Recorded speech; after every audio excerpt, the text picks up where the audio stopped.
In today's video, I'm going to teach you Guide with Squarespace and Account Squarespace.com. We're going to walk through how to get from Squarespace's main site to your account dashboard, into your website, and straight to the area where developer API keys live. This is perfect if you're preparing to connect external tools or need to reference where API settings are in your site. Start by opening your browser and heading to Squarespace's Create Your Website page. This is a simple starting point that ensures you're in the right place, whether you're new to Squarespace or returning. If you're prompted to sign in, go ahead and log into your existing account so you can access your sites and settings. Next, look for the Account dashboard. You'll typically find this via the Profile or Account menu. Click it to open your main account area. This takes you to account.squarespace.com, which is the central hub for everything tied to your Squarespace account, including your sites, billing, and user access. Inside the account area, click on Website. This brings you into the website side of your dashboard, where you can choose the site you want to work with and manage its content, design, and configuration.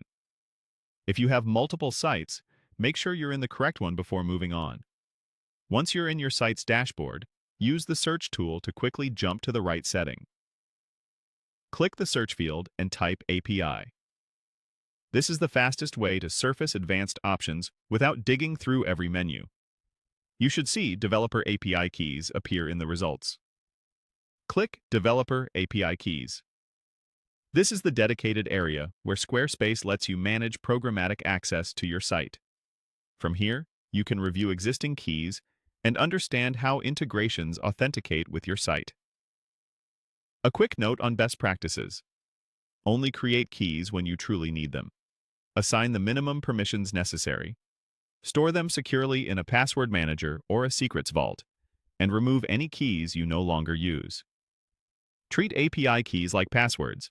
Never share them publicly or embed them in client-side code. If you don't see the Developer API Keys option, double-check that you're in the correct site, that you're signed in with sufficient permissions, and that your plan supports developer features. Sometimes clearing your cache or disabling strict browser extensions can help the settings panel load properly. That's it.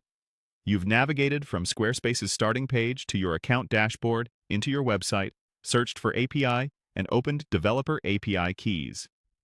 Pause here to review your settings, and you'll be ready for whatever integration or automation you plan next.